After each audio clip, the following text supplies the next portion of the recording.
На дворі йде дощ, позаду мене найкрасивіше в Італії озеро Комо, за ним видніються Альпи, всі в снігу. І так починається наша подорож Італією. Тож, погнали! У сьогоднішньому випуску ми дізнаємося, де у Італії відпочивають знаменитості і чим озеро Комо особливе. Я наче в якійсь казковій країні. Вперше орендуємо електромобіль і відшукаємо несподівані місця на елітному курорті. Мені вже починає подобатись ця локація. Промокнемо під дощем, щоб показати вам найкрасивіші локації без туристів. І це додає якоїсь такої атмосфери до цього місця. Зустрінемо світанок біля Дуомо і покажемо найінстаграмнішу локацію у центрі Мілана. Знайдемо справжній оазис посеред міста і відвідаємо знаменитий вертикальний ліс. Дізнаємося, чому Мілан нагадував Венецію та зустрінемо тут рожевих фламінго. А ще відвідаємо місця елітного шопінгу і познайомимося з не менш вишуканою італійською їжею. Тож, let's go! Наша подорож по Італії розпочалася з аеропорту Мальпенза, де ми відразу взяли в оренду авто. Найдешевшим варіантом на букінгу був повністю електричний автомобіль вартістю 40 євро за добу зі страховкою. Хоч до цього ми ніколи не водили електромобілі, все ж вирішили ризикнути і заодне поділитися досвідом з вами. Скажемо наперед, що нюанси з ним все-таки були, але все по порядку. Тож на найближчі 2 дні нам складе компанію ось такий MG4 Electric.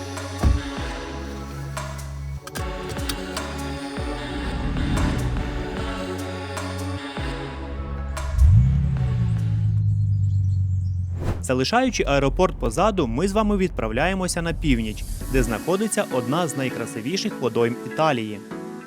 Комо – це мальовниче озеро довжиною 47 кілометрів, яке більше нагадує норвезький фіорд. Воно простягнулося у формі перевернутої літери Y через круті лісисті схили гір, а на його берегах розсипались мальовничі містечка і села.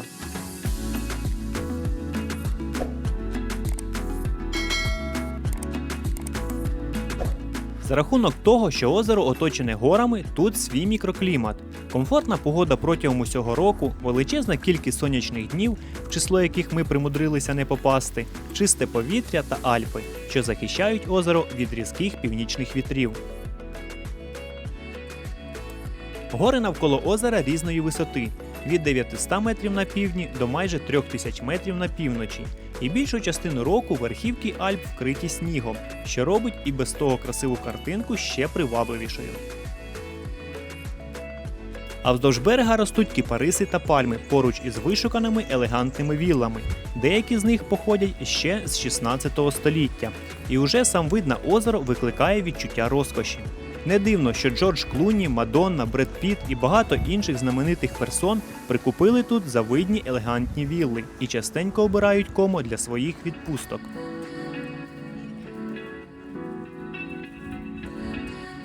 Серед багатьох містечок, що розташувалися на березі Комо, найбільш популярними є Беладжо, Меладжо і Варенна. Вони розташовані на перетині 3 рукавів озера і утворюють умовний трикутник. Ми вирішили з цього трикутника і розпочати. Тож найпершим містом, куди ми направились, стало Менаджо.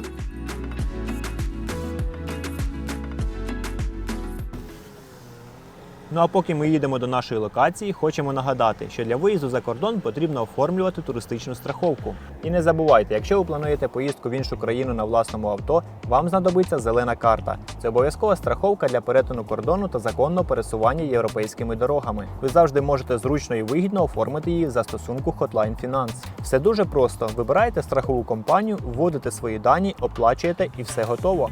І не забувайте про наш промокод БОЛОБАН. З ним ви зможете на 10% вигідніше оформити турстраховку чи зелену карту. Посилання залишили в описі під відео. Ну а ми повертаємось до Менаджо.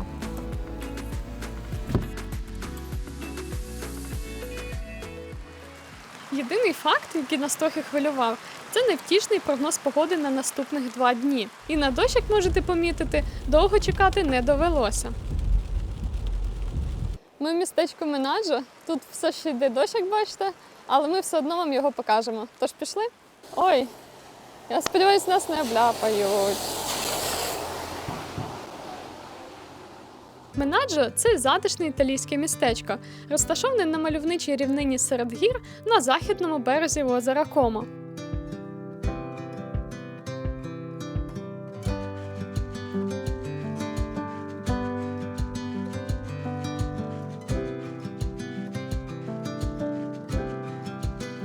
Тут чудова італійська архітектура, купа всіляких кафешок, які в хорошу погоду скоріше за все забиті вщент, та непристойно дорогі вілли з неймовірними видами на озеро Комо.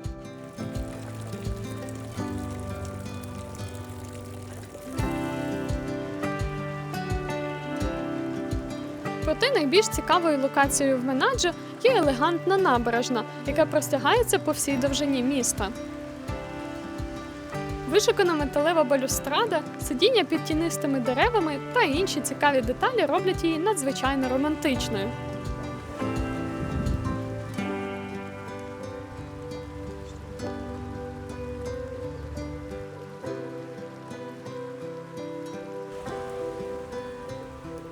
Ви просто подивіться на ці хмари, вони так низько, і це додає якоїсь такої атмосфери до цього місця. Мені дуже подобається.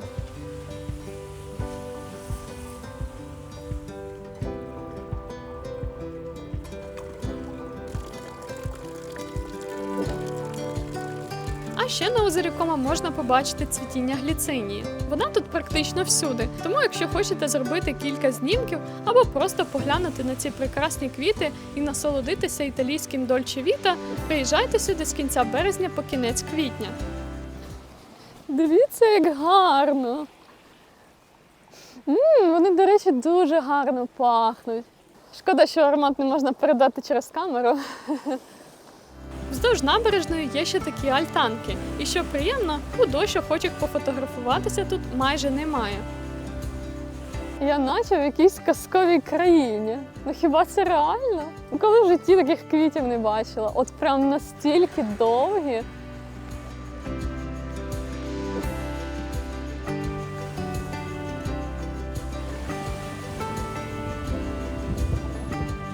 Я уявляю, якби все це виглядало ще коли було б тут сонечко. Просто клас. Ще однією визначною пам'яткою Менаджо можна назвати причал, збудований у 19 столітті. Це повноправна частина історії міста, і місцеві жителі їм пишаються. До речі, звідси ми і відправимось до нашого наступного містечка. Але спершу трохи корисної інформації про транспортне сполучення між цими містами. Подорож навколо озера можна здійснити кількома способами. Ми бачили автобуси, які курсують між містами, проте такий варіант буде найбільш затратним по часу. На авто буде трішки швидше, але теж незручно, тому що переїзди від одного міста до іншого можуть зайняти до 2 годин. Та й деякі дороги навколо озера дуже вузькі. 2 машинами буває роз'їхатися складно, а доводиться часом розминатися із фурами. Тому ми залишили своє авто у Менаджо і пересіли на водний транспорт. Пароми в сезон курсують дуже часто, в середньому кожні 20-30 хвилин, і добратися від одного міста до іншого можна за хвилин 15. Проте є і мінуси. Водний транспорт на Комо досить дорогий. Квиток в обидві сторони з Менаджо до Варенни обійшовся нам у 9 євро з людини. Проте, якщо ви плануєте відвідати більше одного міста за день, вигідніше буде придбати денний мультипас, який дозволяє робити скільки завгодно зупинок, перш ніж ви повернетесь у вихідний порт. Він коштує від 15 до 25 євро залежно від відстані, куди ви будете пливти. Тобто між Менаджо, Беладжо і Варенною буде 15 євро, а за 25 євро можна аж до міста Комо дістатися. А ще рекомендуємо купувати квитки онлайн і завчасно, тому що в сезон можуть бути дуже великі черги. А ми тим часом уже на півшляху до нашого наступного міста. І просто гляньте, які ж гарні краєвиди відкриваються на цю місцевість з води.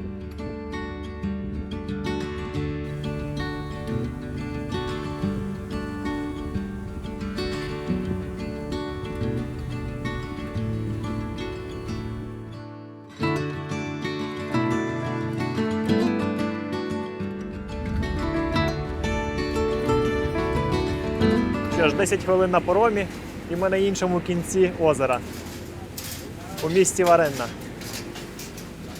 Варенна – це, мабуть, наймиліше містечко, яке нам доводилося бачити в Італії, і часто його називають перлиною озера Комо.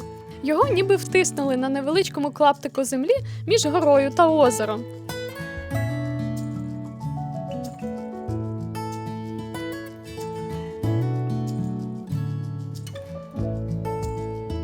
Місто було засноване місцевими рибалками в 769 році, і на сьогоднішній день проживає в ньому менше 1000 постійних жителів. Тому всі ці люди, яких ви бачите, скоріше за все туристи. Варенна закохала нас з першого погляду. Тут панує типова італійська розслаблена атмосфера, на березі дуже багато затишних кафешок та ресторанчиків, від порту до центру над озером нависає вузька мальовнича доріжка, а трохи далі вглиб міста можна поблукати вузькими брукованими вуличками.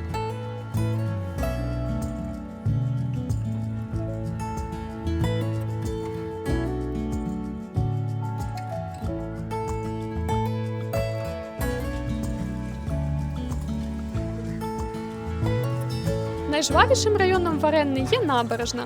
Саме тут ви можете побачити ракурс, який найбільше фотографують у місті. А як вам краєвиди, які відкриваються за моєю спиною? Правда ж круто? Скажіть? Це мальовничі різнокольорові будинки, які збудовані на схилах гори, що повністю потопають у зелені. А трохи далі знаходиться ще одне фотографічне місце.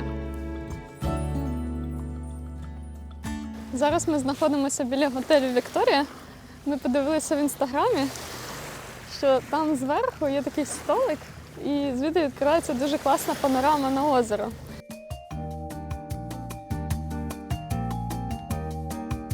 І ось той самий ракурс з інстаграму, за яким ми сюди прийшли.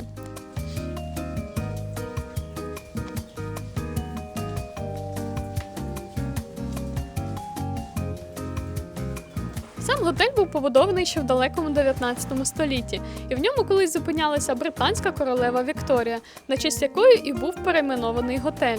Та й зараз цей готель асоціюється з елітним відпочинком. Найдешевший номер у Royal Victoria коштує більше 300 євро. Проте це не єдине розкішне житло, яке можна знайти у Варенні. Раніше тут було дуже багато віл-мільйонерів. Вони, в принципі, також залишилися і зараз, але деякі з них відкриті, і ми хочемо в одну з таких зайти. Вілли – це колись житлові палаци, побудовані аристократами та іншими поважними персонами, що століттями переходять у спадок або до нових мільйонерів. Зараз більшість віл належать приватним фондам або тим самим черговим господарям, які пускають туристів погуляти на свою територію, за рахунок чого свою віллу і утримують. А зараз ми знаходимося в ботанічному саду вілли Монастеро. Тут має бути дуже красиво, зараз побачимо. Щоб зайти на територію вілли Монастеро, ми заплатили 7 євро. А якщо доплатити ще 2 євро, можна зайти всередину і побачити внутрішню частину вілли. Проте ми обмежились самими садами. Історична вілла Монастеро колись була жіночим монастирем у далекому 12 столітті. За століття вілла змінила чимало господарів і була поступово перебудована і декорована. Останні власники подарували її громадськості, тому сьогодні вілла належить державі і відкрита для відвідувань. Територія тут дійсно красива. Рослини, багато з яких досить незвичні, прибули до вілли Монастеру з усього світу. Тут є вічно-зелені дерева, кактуси, пальми, цитрусові та різні квіти. Ми хоч і не дуже у тому розбираємося, але отримали задоволення від споглядання всієї цієї буйної зелені, та ще й з таким прекрасним заднім планом.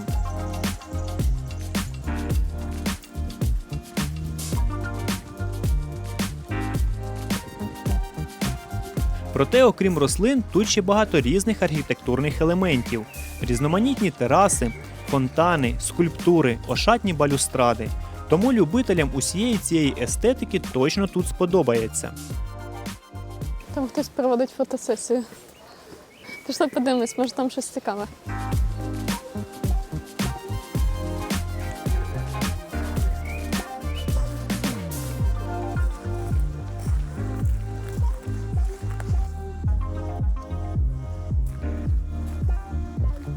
А поряд з віллою Монастеро є ще один ботанічний сад. Він належить готелю Чіпресі, проте на його територію теж можна зайти. Не безкоштовно, звичайно, квиток коштує сюди 10 євро. І так як погодка розвиднілася, як ви бачите, ми вирішили зайти ще й сюди, помилуватися краєвидами. Цей ботанічний сад – просто найкраще місце на озері Комо, щоб помилуватися цвітінням гліцинії. Найбільша складність – це купити квитки в той самий період, коли вона зацвітає. Як ми вже згадували, гліцинія цвіте з кінця березня по кінець квітня, але по факту найкрасивіший її період триває лише 2 тижні.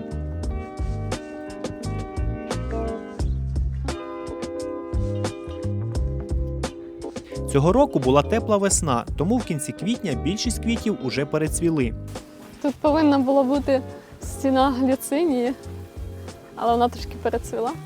Ну нічого, все одно гарно.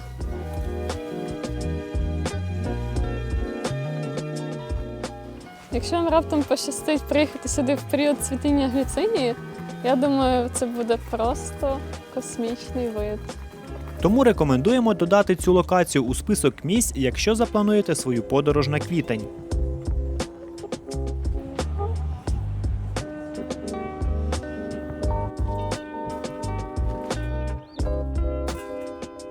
Ще одним з найкращих способів провести час у Варенні є просто прогулянка центром старого міста. Тут чудова архітектура, чудернацькі дерева та красива церква 14 століття, яка є однією з найбільш впізнаваних пам'яток Варенни.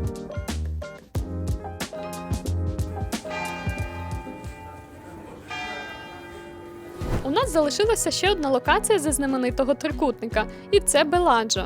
Містечко розташоване на мисі, що розділяє два південні рукави озера Комо, і звідси відкривається найкращий вид на озеро.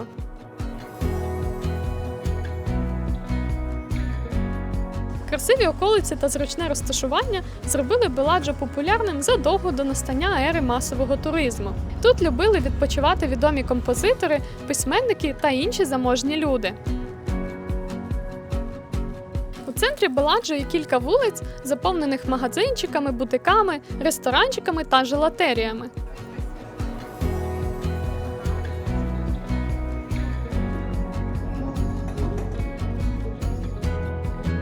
Навіть якщо ви нічого не плануєте купувати, просто прогулянка варта того, щоб їх відвідати. Хоча б для того, щоб отримати якусь дозу естетичного задоволення. Мені так подобається гуляти по цих старовинних вуличках, роздивлятися деталі. Настільки все красиво. Від центру міста можна вийти до набережної, де ще більше різних кафешок, дорогих готелів та вілл.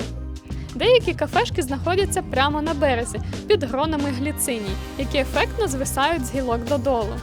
Сьогодні дощить, тому більшість з них пусті і терпляче чекають на своїх відвідувачів у більш приємну сонячну погоду.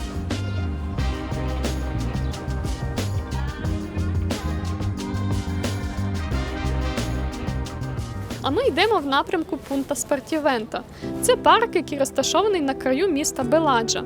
З нього відкривається захоплюючий вид на озеро, де зустрічаються два його рукави – Лаго ді Комо та Лаго ді Лекко.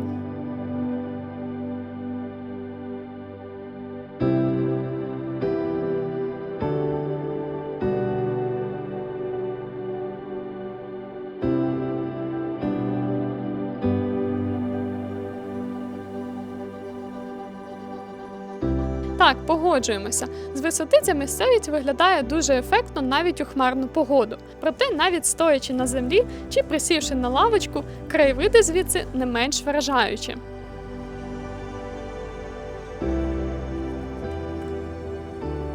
Можна помилуватися горами та поспостерігати, як інші відпочиваючі ефектно пропливають на своїх яхтах.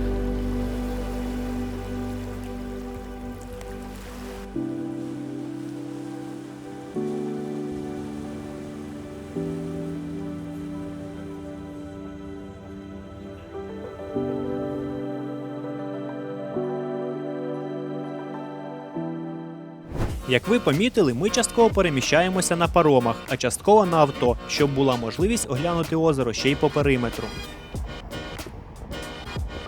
Автомобіль нам видали майже з повним зарядом акумулятора, тому у нас був запас ходу близько 400 км. Але настав той самий момент, коли його потрібно заряджати. Тож ідемо і спробуємо. Я сподіваюся, все вийде. По інструкції це дуже легко. Ізі-пізі, як то кажуть. Ідемо. Але там дощить, тому тепер ідемо. Якою стороною ще куди пихати. Так.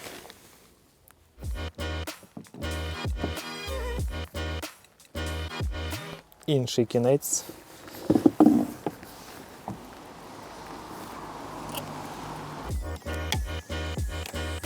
Ми заздалегідь скачали додаток, де є карта з усіма зарядними станціями, які є в Італії. Також там видно потужність зарядних станцій і через нього можна здійснювати оплату. Проте більшість зарядних станцій на озері Комо виявилися занадто повільними. І перша наша спроба підзарядити авто була не дуже вдалою. Зате ми зупинилися у дуже красивому місці, тож ані трохи про це не пожалкували.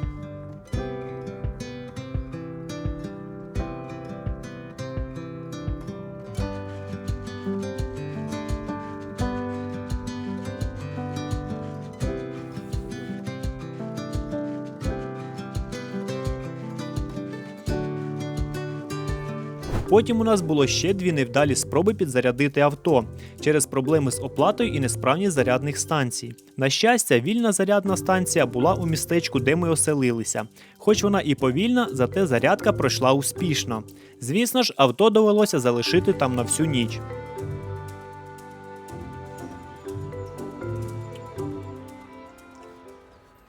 Оселилися ми в містечку Граведона. Воно знаходиться на півночі озера Комо, і житло тут на порядок дешевше. Якщо в знаменитій трійці найдешевший номер у готелі буде коштувати 100 євро за добу, то у Граведоні ми зняли кімнату за 48. Так, вона більше нагадує бабусину хату в селі, але щось краще за таку ціну знайти тут буде складно. Все ж озеро Комо – це не про дешевий відпочинок. А зараз давайте оглянемо саме містечко.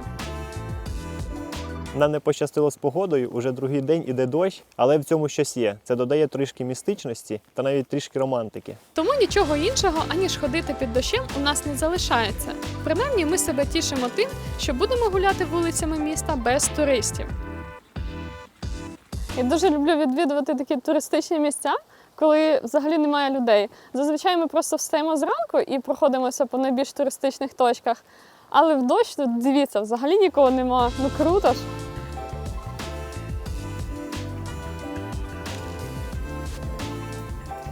Пройшовши по кількох вуличках міста, ми помітили, що тут багато будівель залишають з видимими слідами часу. В попередніх містах ми такого не помічали, або просто не заходили в такі вулички. І ви знаєте, у цьому щось є. Подивіться, яка вуличка класна. Якийсь є шарм в цих невідреставрованих будинках, тому що воно додає такої історії цієї вулиці. Ну, мені прям дуже подобається. Історичні будинки з непофарбованими фасадами чи обдертими стінами часто створюють враження занедбаності. Але насправді це частина культурної та архітектурної ідентичності багатьох італійських міст.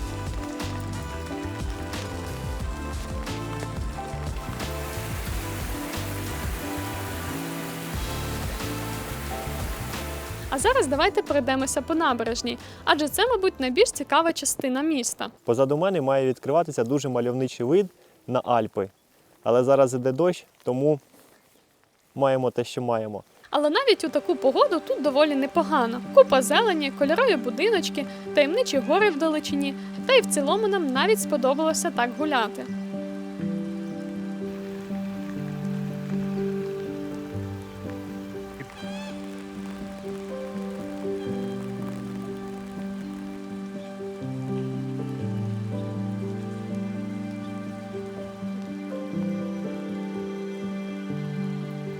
Проте, крім милих містечок, на озері Комо є ще дещо цікаве, тож зараз вам усе покажемо. Ми приїхали на ще одну локацію. Це має бути дуже красива ущелина. Але виглядає не зовсім поки красиво. Якісь труби, завод чи що, я не розумію. Але ми все ж таки взяли квиточки, тому йдемо подивимось. І як добре, що у них є свій сайт, де можна дізнатися всю інформацію про Рідо ді Болано та навіть купити квиточки. А якщо ви збираєтеся зробити власний сайт, чи він у вас вже є, то розміщувати його рекомендуємо на Hostik.ua. Це український хостинг з дата-центрами у Львові та Роттердамі. Обирайте Hostik з декількох причин. Стабільний хостинг для сайтів будь-якої складності, від сайту візитки до великого інтернет-магазину. Це не лише стабільність і потужність, але й український дух. Серед їхніх клієнтів немає представників країн-окупантів. А особлива гордість Hostik – це їхня служба підтримки. підтримки найкомпетентніша у своїй справі. Вони швидко реагують на ваші запити та забезпечують безперебійність сайтів. А ще у Хостік є тарифи паляниця, з купівлі яких частина грошей йде до українських благодійних фондів, які допомагають військовим та цивільним. А з нашим промокодом BOLOBAN ви отримаєте знижку 50% при замовленні віртуального хостингу на 1, 3 або 6 місяців. Хостинг – це Хостік. Посилання залишили в описі під відео. А ми повертаємося досліджувати каньйон. Я бачу водичку знизу, але зверху тут якісь труби. Ідемо. Перше, що ви побачите, зайшовши до Оріддо ді Белано, це гігантський водопровід. Справа в тому, що колись води цієї річки використовувалися місцевою промисловістю для обробки мінералів, шкіри та прядильних фабрик, а з появою електрики ще й для живлення 2 електростанцій. Проте, пройшовши трохи далі, відкриваються набагато кращі види. Мені вже починає подобатись ця локація. І хто б міг подумати, що на озері буде таке красиве місце, така ущелина. Ущелина є природним каньйоном, який утворився 15 мільйонів років тому внаслідок ерозії річки Піоверна. Просто подивіться на всі ці текстури, які створила вода протягом усього цього часу. Шлях по каньйону проходить по доріжках і мостах, які чіпляються за скелю.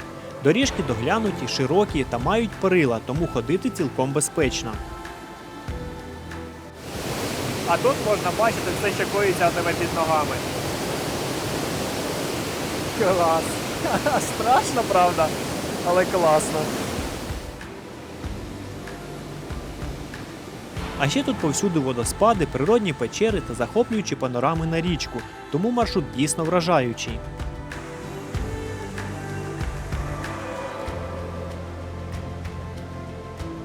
А ось тут вже закінчується ущелина. І ми бачимо в кінці ще один дуже чудовий водоспад.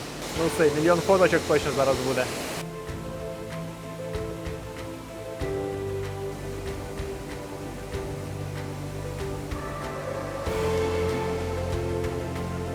Оріддо ді Белано стало для нас справжнім відкриттям, адже воно дуже відрізняється від тих пам'яток на озері Комо, які ми бачили до цього.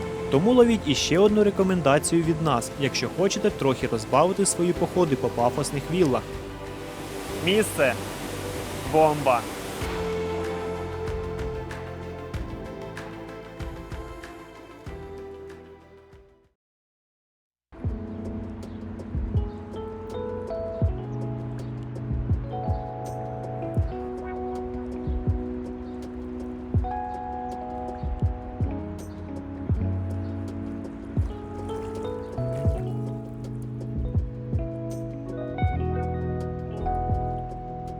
В день нашого від'їзду небо таки прояснилося, тому ми просто не могли пропустити світанок на озері Комо. Ми його зустріли біля міста Граведона, тому нарешті показалися засніжені вершини Альп, які вчора ховалися за туманом, відкрилася панорама на озеро та випала можливість подивитися на це містечко з висоти.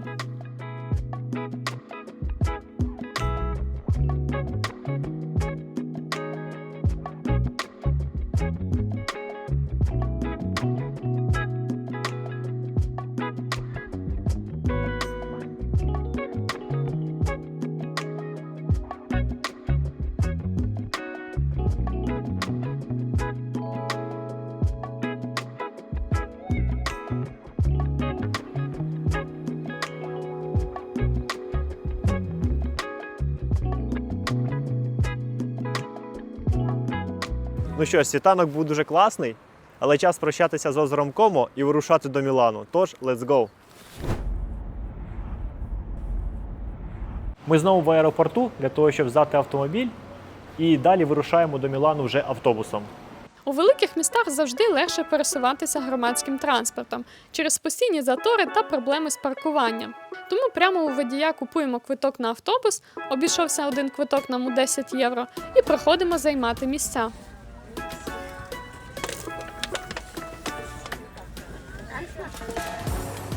Автобусом ми приїхали на центральний залізничний вокзал Мілана, і він також є визначною пам'яткою міста. Тож я пропоную зайти всередину і подивитися. Мілано Централі – це найбільший пасажирський вузол, що сполучає столицю моди з найвіддаленішими куточками країни, а також сусідніми державами. Будівлю в тому вигляді, в якому її можна побачити зараз, було відкрито в 1931 році. І навіть якщо ви нікуди не збираєтеся їхати потягом, можете заглянути і подивитися на цей сумнозвісний приклад фашистської архітектури. Це величезна, імпозантна, багато прикрашена будівля, якою італійський диктатор Муссоліні мав на меті передати силу та міць фашистського режиму. Зайшовши всередину будівлі, можна відчути ці масштаби. Величезні колони, барельєфи, пано із мозаїки та купа інших елементів справді справляють враження.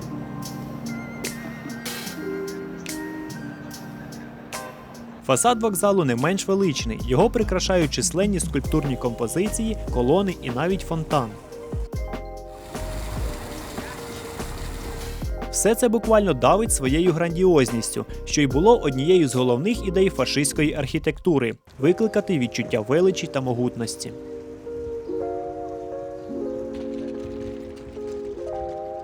А ще на привокзальній площі стоїть гігантське надкушене яблуко, з'єднане сталевими швами. Воно тут з'явилося у 2015 році, і назва скульптури переводиться як «Яблуко знову стало цілим». За задумкою автора, воно виступає символом життя, а укус – це те, що ми втратили і мусимо відновити. Нам здається символічним є розміщення його саме перед цією будівлею. Стоячи тут, воно ніби нагадує про сучасні цінності – примирення, екологічну свідомість та нове майбутнє, які базуються не на диктатурі, а на гармонії та співпраці.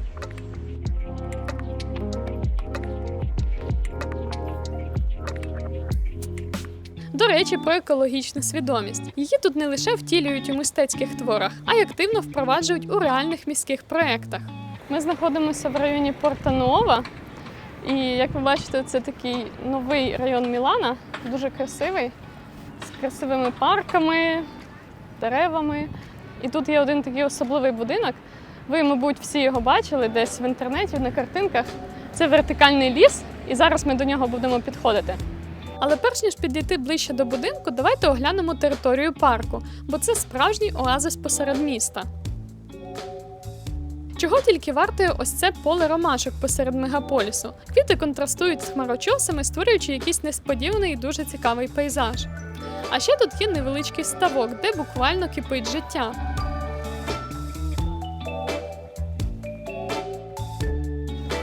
Це такий оазис серед міста. Там рибки плавають! Клас! Вони такі червоні! Вау! Справжні водяні лілії. І дивіться, які вони гарні, рожеві. А там ще качечки плавають. Ні, це не качечки, це якісь такі пташки.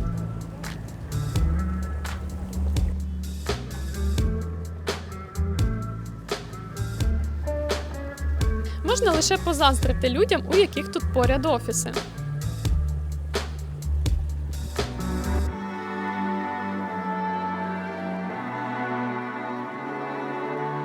А ми тим часом дійшли до цих двох знаменитих хмарочосів. Здалеку здавалося, що це якісь кущі, але коли ми підійшли ближче, видно, що тут справжні високі дерева ростуть. Тільки уявіть, у цьому лісі представлено 90 різних видів рослин.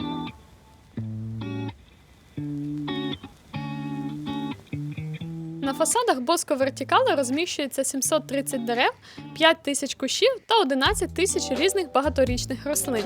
Це наче 1 гектар справжнього лісу. І на момент його відкриття це був перший у світі проект житлових будинків із такою кількістю зелені.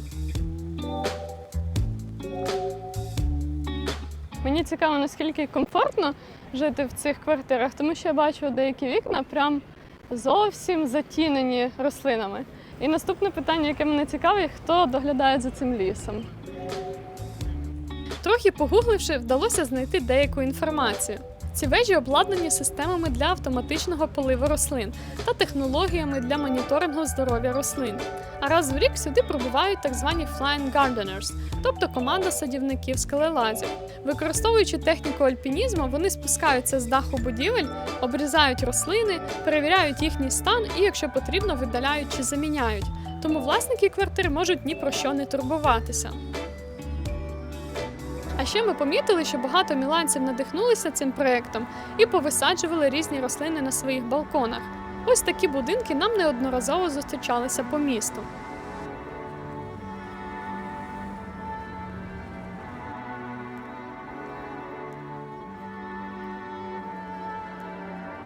Але що ми точно не очікували побачити у центрі Мілану, так це фламінго у чиємусь дворі. Там фламінго! В когось вдома, походу, живуть фламінго. Ого, які вони класні! Вау! Це приватна територія, проте через щілини у заборі перехожі та туристи мають змогу трохи підглянути до цих рожевих красенів.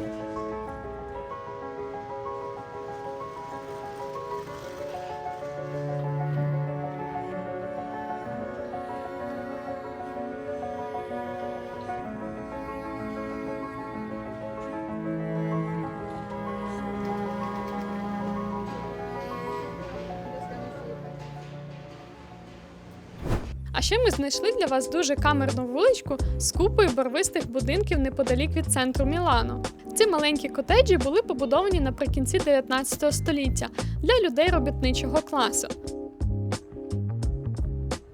Тут проживали люди, які працювали на залізничній станції неподалік.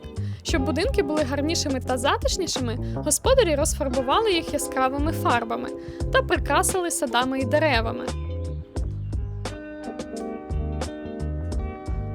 Зараз майже кожен будинок у цьому райдужному кварталі має невеличкий садок, паркан оповитий зеленню, а у деяких навіть пальми ростуть.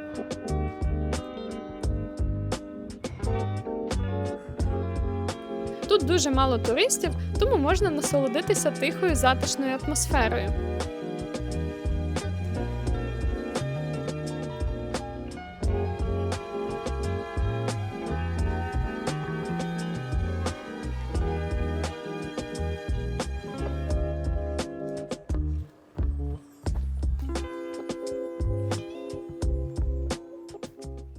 А зараз хочемо показати вам готель, де ми оселилися. Він теж має дуже цікаву історію. Це покинутий фермерський будинок 18 століття. Звідти вивезли увесь непотріб і перетворили це місце на стильний сучасний комплекс з рестораном, баром та готелем.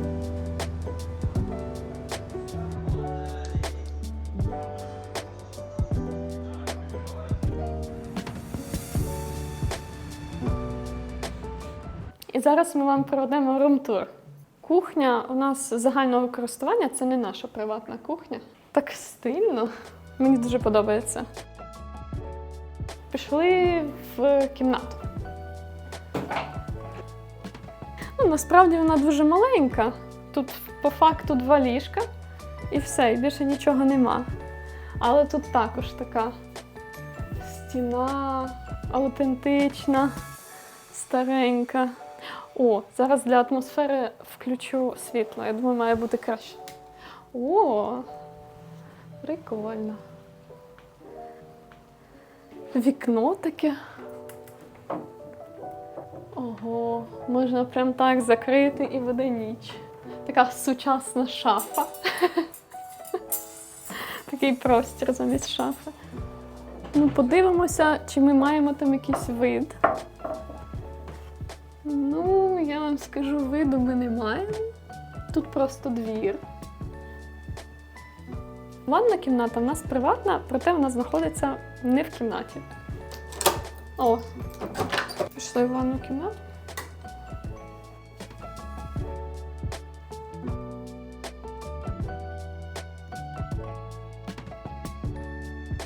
До речі, номер у цьому готелі ми зняли за 65 євро, що по мірках Мілану є досить дешево, враховуючи, що 2 ліжка у хостелі обійдуться у 50 євро.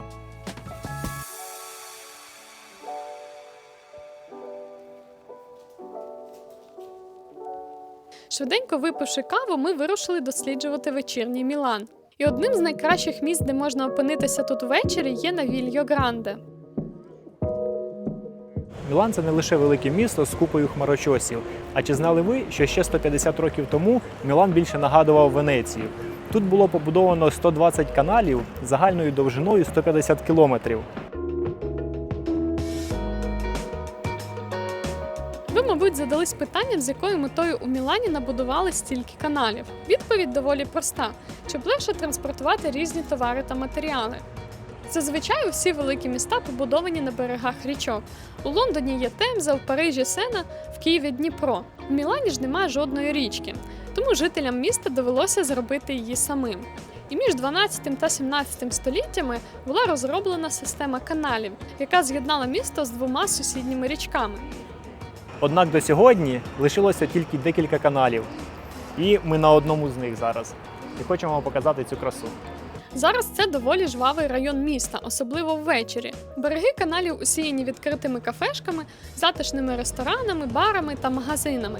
Можна прогулятися вздовж каналів, насолодитися краєвидами, поплавати на гондолі чи посидіти у одному з кафе.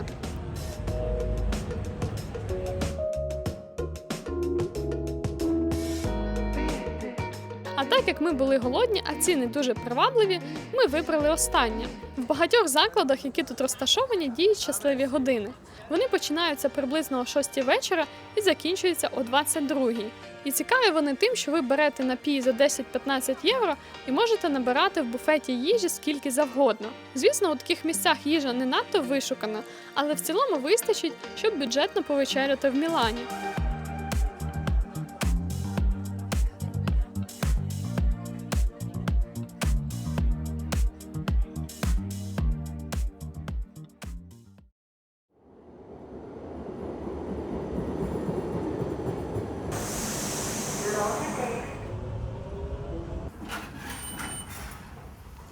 Сьогодні ми прокинулися рано, щоб відправитися до основної пам'ятки Мілану – собору Дуомо.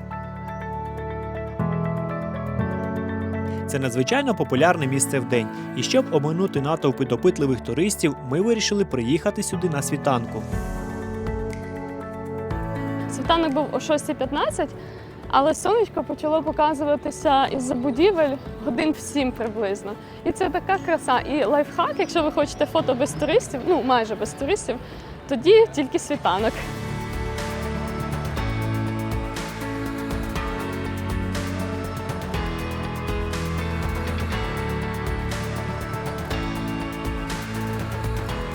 Собор розвернутий на захід, тому сонце сходить прямо за ним. І це створює чудовий контраст між темним фасадом Дуомо та яскравими променями, що пробиваються із-за будинків. Картинка однозначно варта того, щоб прокинутися заради неї о 5 ранку.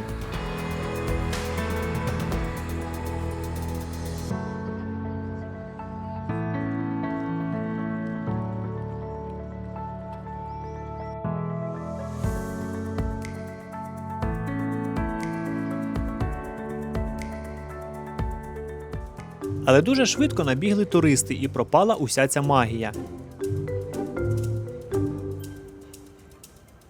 Ще до відкриття Дуомо сформувалися довжелезні черги на вхід, і нам не залишалося нічого іншого, ані знайти для вас інший, більш спокійний спосіб помилуватися його красою. Відразу поряд з собором знаходиться музей мистецтва ХХ століття. Вхідний квиток до музею коштує 5 євро. Ми купили квиточки до музею, але це не просто музей. Ми вам покажемо одну дуже цікаву локацію. І зараз саме головне. Ми можемо залишити наші рюкзачки тут, і це безкоштовно. І це дуже класно.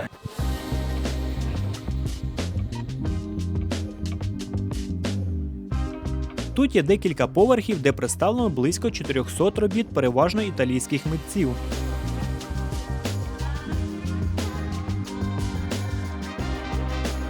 Пройшли ми їх доволі швидко, бо вже не терпілося попасти на самий верх музею.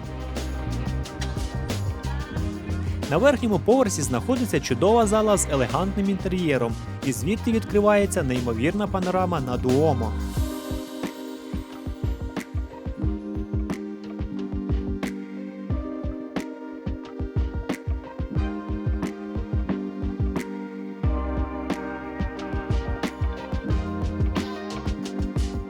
І найголовніше, тут порівняно небагато людей, тому можна зробити фото спокійно, з таким видом.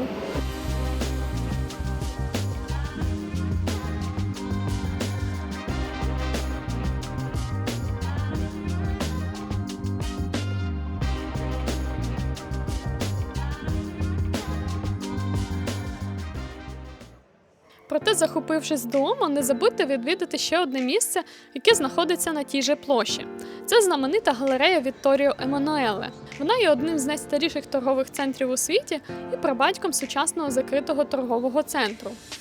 Вхід до торгового пасажу прикрашає велична тріумфальна арка, що відкривається прямо з площі Дуомо. Зайшовши до неї, ви потрапляєте у елегантну торгову галерею 19 століття з найрозкішнішими бутиками Мілана. Вона являє собою перехрестя двох вулиць, а дахом їй служить величезний скляний кубол заввишки 47 метрів.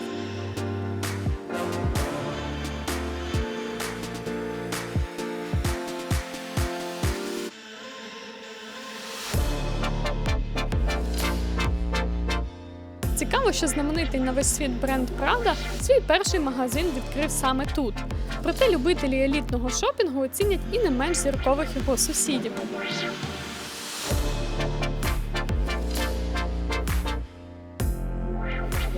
Як ви могли помітити, фасади брендів зроблені в одному стилі. І це не випадковість. За законом, усі вивіски в галереї повинні бути чорними з золотим надписом. Інтер'єр цієї вражаючої споруди прикрашений різноманітними статуями, ліпниною та картинами, і зверху донизу сповнений різноманітних символів.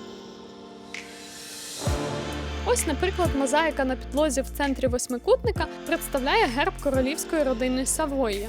Навколо розташовані герби Мілана, Флоренції, Риму і Турину. Серед них найпопулярнішим є туринський бик. Саме він щодня приваблює величезну кількість туристів. Навіть шукати його довго не доведеться. Просто йдете туди, де найбільше скупчення людей. Тут є одна така цікава точка.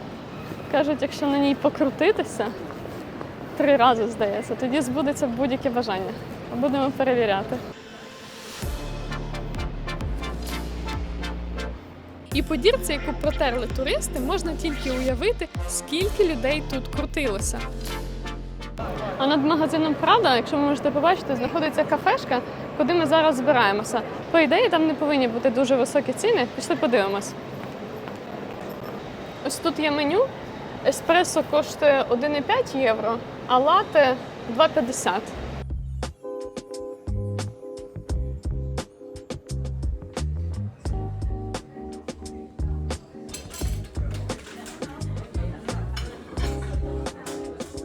Як виявилося, це були ціни тільки на take-away, тобто якщо береш з собою.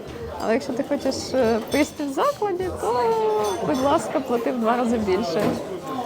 За лате замість 2,50 5 євро, а булочка там біля 7 євро, 6 з чимось вийшла.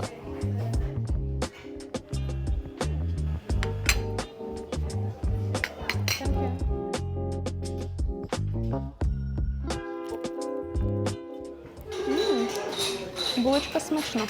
Ну, я взяла з фісташкою, а Андрій взяв з шоколадом. Треба було взяти take-away і піти туди десь додому з гарним видом поснідати.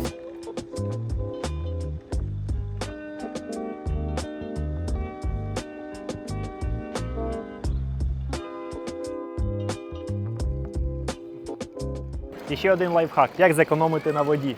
Ви купляєте в магазині одну маленьку бутилочку води, і скрізь по місту є ось такі колонки. Це питна вода. Можна постійно набирати.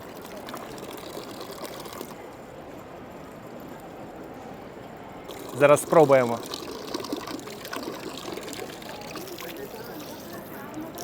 Трішки вода попала вниз. Але нічого. А тепер від однієї кав'ярні переміщуємося до іншої, і цього разу до Старбаксу, який знаходиться у стінах історичної будівлі Центральної пошти. Звісно, сьогодні нікого не здувати Старбаксом, але цей особливий, і ми вам зараз покажемо чому.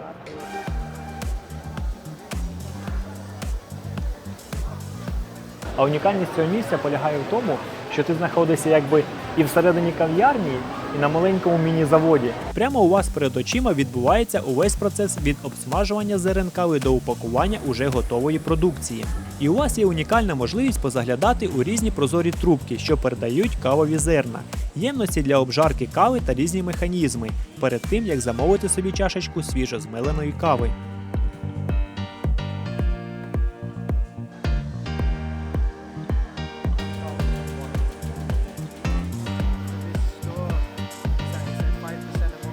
Я, звісно, не заздрю тим людям, які тут працюють, тому що всі тут чилять, сидять, п'ють каву, їдять круасанчик, а тобі приходиться пакувати всю цю каву. А так як каву ми сьогодні вже пили, давайте відправимося на пошуки смачної італійської їжі. Ми вирішили зупинитися в ресторанчику Зібо, оскільки у нього був дуже хороший рейтинг на Google, а замовили ми равіолі з морепродуктами та пасту з анчоусами. Все це обійшлося нам у 26 євро, тож давайте вже дегустувати. Відвідати Італію і не спробувати пасту – це злочин, я вважаю. Тому виправляємось. Солона паста з яскраво вираженим смаком анчоуса. В принципі, все, що можу сказати. Смачно? В мене тут равіолі з морепродуктами, з оливками і помідорами. І в такому соусі, мабуть, томатному. Такі дуже ніжні равіолі. Відчувається, що там є морепродукти і своєрідний такий присмак, тому що вони також додали всередину каперси. І це додає такої якоїсь ізюминки цій страві. Мені дуже подобається.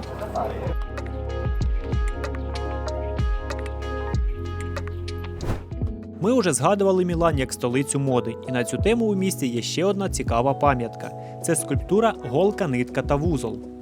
Вона складається з 19-метрової сталевої голки, встромленої в землю, і різнокольорової нитки довжиною 86 метрів, яка виходить на протилежній стороні площі з вузлом на кінці.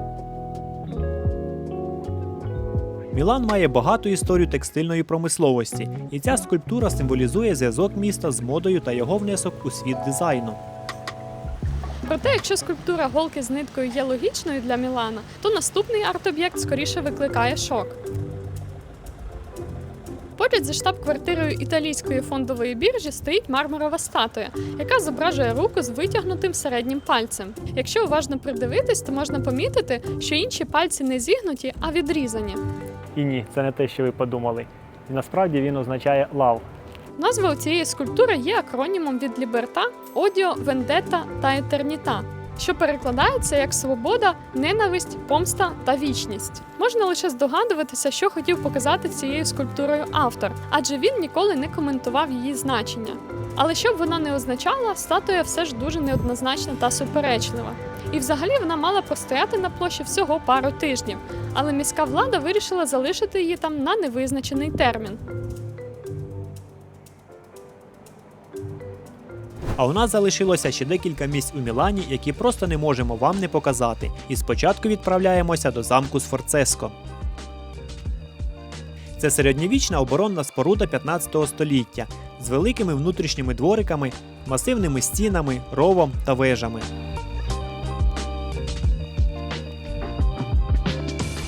Вхід на територію замку безкоштовний, за винятком музеїв, які знаходяться у середині будівлі. Квиток всередину коштує 8 євро.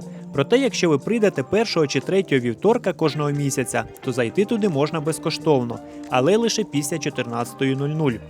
Цьому величному замку з червоної цегли з явно середньовічним дизайном уже більше 600 років. Кілька разів замок був повністю зруйнований та як фенікс знову відроджувався з попелу.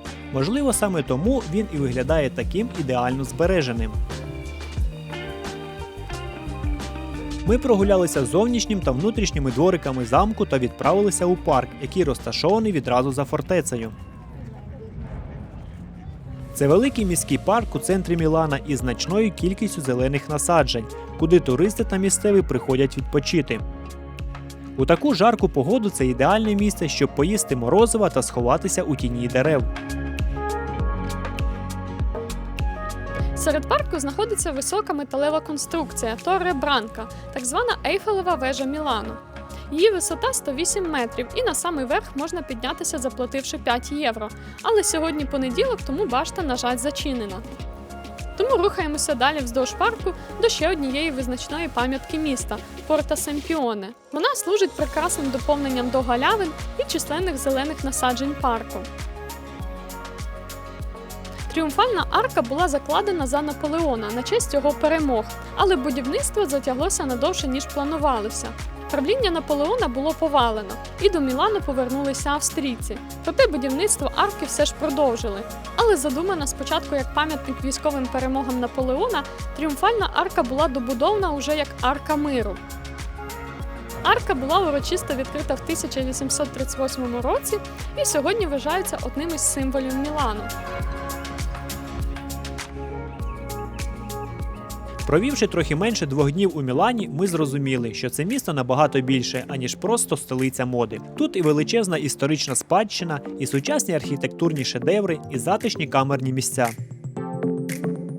Мілан вражає своїм контрастом і різноманіттям, як і в цілому уся Італія. Це країна, у яку з задоволенням хочеться повернутися знову і знову, бо вона вміє у себе закохувати.